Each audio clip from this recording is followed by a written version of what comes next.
sigo nnọọ ike mkpa ọ dị na a ga-enebagharị anya nwegharịa ma tụtegharịa omenala na ezi akparamagwa eji wee mara ndị Igbo nke bụ ọkpụrụkpụ okwu ndị tinyere ọnụ n'okwu n'ọgbakọ atụmalụ nke 2023 anniversary nke Sapientia International Media Center bụ ebe e nyere isiokwu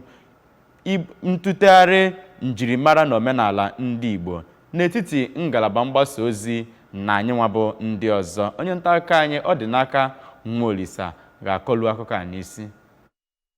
Ya bụ mmemme bụ nke dọtara ndị eji okwu ha agba izu na ndị ọka mmụta dị iche iche gụnyekwara ndị ụlọ mmepụta ihe dị iche iche bụ nke nyere ohere iji wee tụlee ma wepụtakwa echiche dị iche iche n'ihe gbasara otu a ga-esi wee kwalite ọnọdụ jirimara ndị Igbo. N'okwu na ya bụ mmemme onye jibu ọkwa na Mbụrị dịka onye managing director nke Anambra Broadcasting Service bụ dọkịnta Uche Nwaọra gara ndị wee kwupụta n'ezie na o kwesịrị ka ebido wee nwee ihe mgbanwe nakwa ịhazigharịgasị usoro a ga-esi wee mee ka omenala n'ala Igbo bụrụ nke ga-enwe ntụtụ ọhụrụ.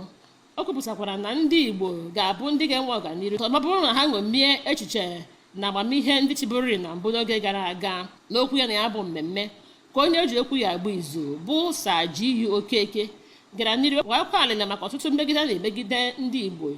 ma kwukwe na ọ dị mkpa ịhụ na ekewapụtara steeti ọzọ n'akụkụ mpaghara South East. O jikwa ohere ahụ wee dụọ ndị Igbo ka ha bụrụ ndị ga-ejikọta onwe ha ọnụ ka ha nwee ike kwuo okwu ma zụta oke ha. Onye ji ọkwa dịka onye isi na ngalaba Mass Communication nke Chukwuemeka Odimegwu Ojukwu University Gbariam bụ ọkammụta Angela Nwammụọ na nkụzi nke ya kwupụtara n'ezie na o kwesịrị ka etinye ihe gbasara njirimara ndị Igbo na-akụzi n'ụlọ akwụkwọ anyị dị iche iche.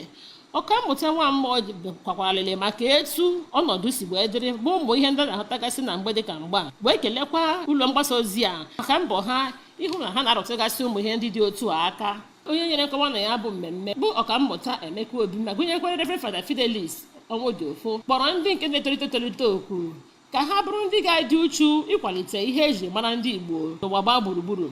N'okwu ọ gwara ABS ka onye ji ọkwa dịka onye na-elekọta ya bụ ụlọ mgbasa ozi bụ Reverend Fada Aloy Orakwue kwupụtara na ya bụ nkụzi dị otu a bụ otu n'ime mbọ ha na-agba ịfụ na egbe nwere echiche n'ihe metụtara obibi ndụ ndị mmadụ. Site n'Ọnịcha, ọ dị n'aka Nwaolisa maka akụkọ ABS.